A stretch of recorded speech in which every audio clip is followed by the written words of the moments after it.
নমস্কার, আমি তরুণ ঘোষ।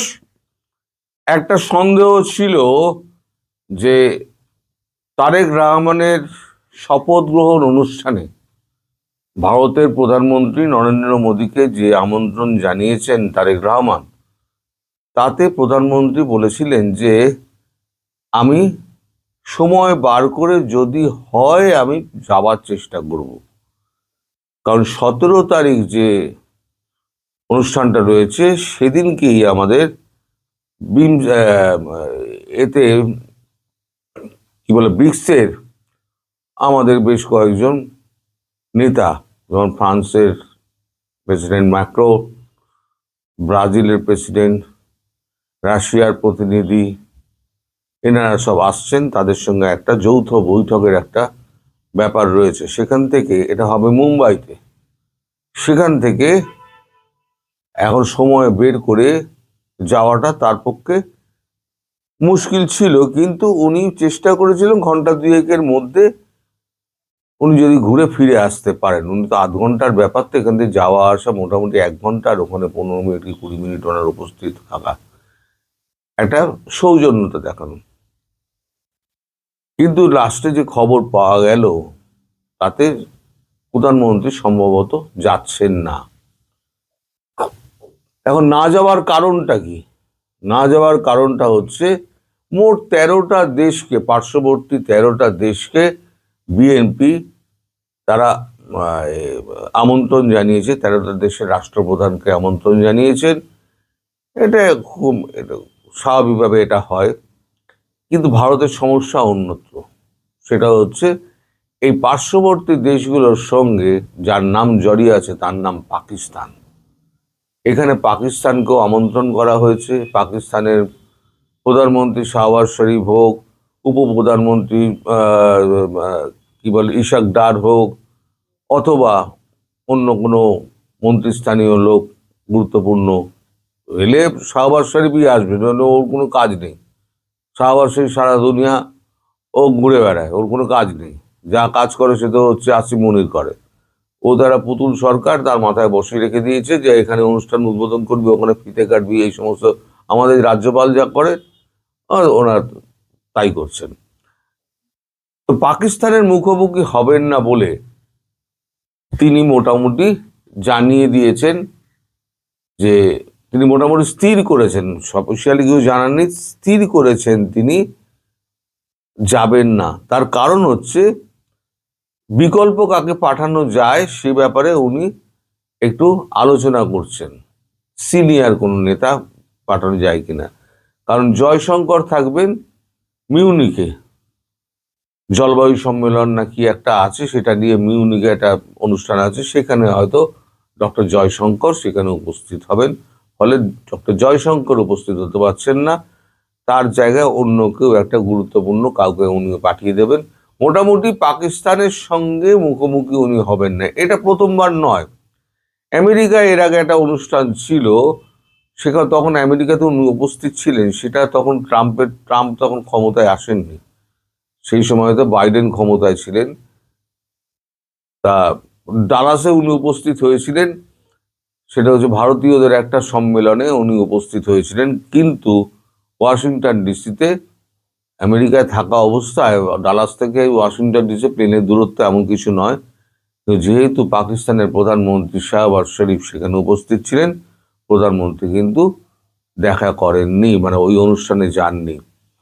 সেই অনুষ্ঠানে একটু আমাদের ডোনাল্ড ট্রাম্পের একটু রাগ হয়েছিল, কারণ ডোনাল্ড ট্রাম্প চেয়েছিলেন যে প্রধানমন্ত্রী নরেন্দ্র মোদী তার সঙ্গে একবার দেখা করুন, কিন্তু প্রধানমন্ত্রী বলেছিলেন যে আপনি এখনো ভোটে লড়ছেন, আপনাকে এই সময়তে আপনার সঙ্গে দেখা করা এটা অন্যভাবে একটা বার্তা যেতে পারে, তাই আমি আপনার সঙ্গে এখন দেখা করতে পারছি না।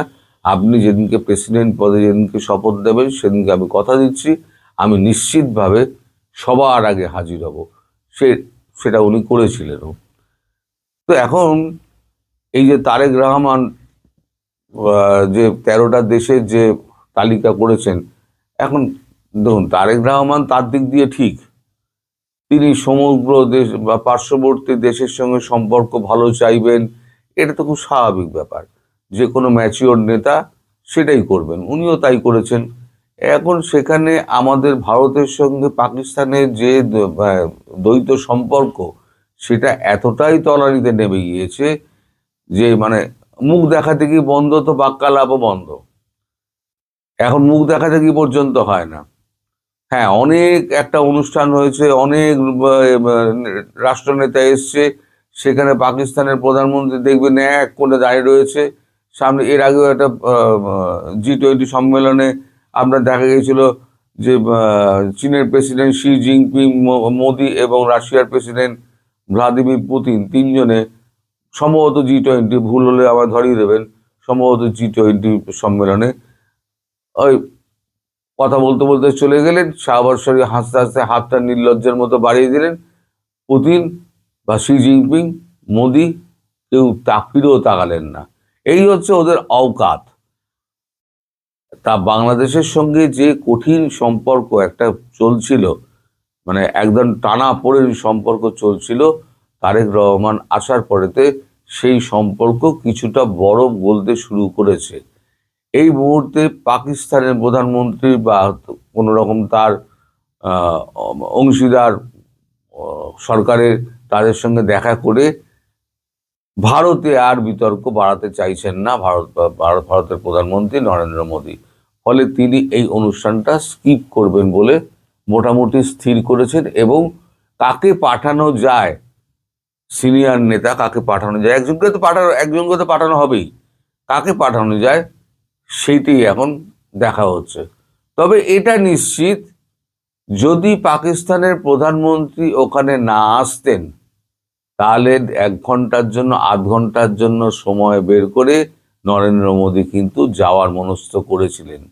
যেই মাত্র উনি শুনেছেন যে ওখানে পাকিস্তানকে আমন্ত্রণ করা হয়েছে এবং পাকিস্তানের পক্ষ থেকে বলা হয়েছে তারা ওখানে উপস্থিত হবে, সঙ্গে সঙ্গে প্রধানমন্ত্রী জানিয়ে দেন, আলোচনা শুরু করেন যে আমি তাহলে আর যাবো না, নেক্সট আমার কে, জয়শঙ্কর তো নেই, তাহলে নেক্সট কে, মানে যাকে পাঠানো যেতে পারে, তাই তাকে এখনো পাঠানোর জন্য তোড়জোড় শুরু হয়েছে, এই খবরটা পাওয়া গেছে।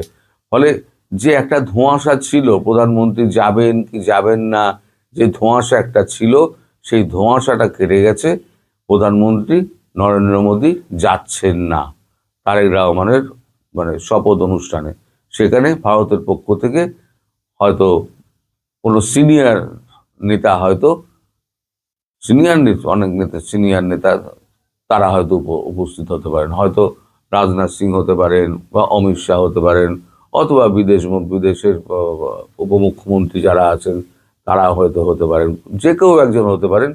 কিন্তু নরেন্দ্র মোদীর যাওয়া আর তাদের যাওয়ার মধ্যে অনেক তফাৎ রয়েছে।